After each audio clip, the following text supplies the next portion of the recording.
This man took my child, basically my child's life away, and he is being able to walk free.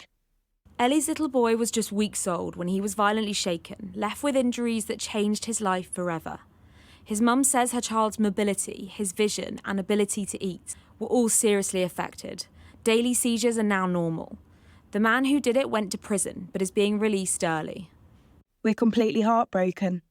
I feel like we've fought for justice and now the justice system is letting us down, let my little boy down. The policy allows eligible offenders to be freed after serving 40% of their sentence to free up space in overcrowded jails. But Ellie, not her real name, says the government need to rethink it. If you were to have a meeting tomorrow, what would you say? If I had a meeting with the government tomorrow, I'd give them half an hour of my little boy and say to them, this is the person, this perpetrator did this to my little boy. And you're trying to release him early. Just walk a day in my shoes. And then say that your policy applies to us. This policy isn't about the offender, their history or their potential risk of causing harm. It's about the offence they were charged with and sentenced to. It's that makes them eligible for early release. But victims fear that means there are loopholes in the law. It just shouldn't be happening. Elizabeth Hudson has written to the Justice Secretary calling for change. Her ex-husband assaulted her and held a knife to her throat. While on bail, he attacked another woman and was sentenced to just over 6 years. After years and years of trauma, I worked so hard to get to kind of a stronger place, and this has just come as a bolt from the blue and kind of pushed me right back to where I don't want to be.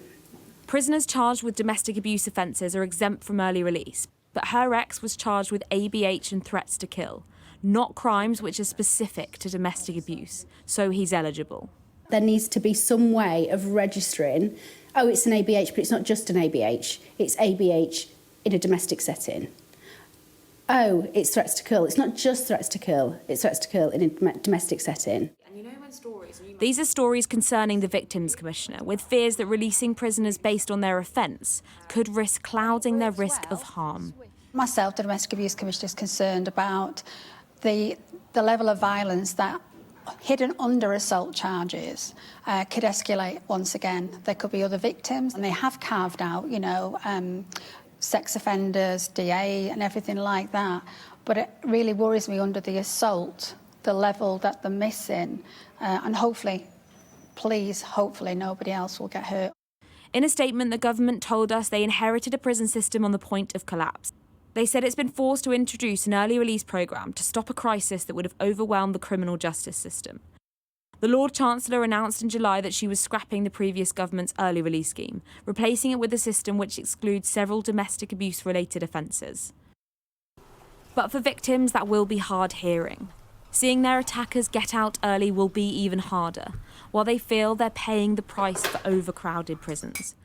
Molly Malone, Sky News.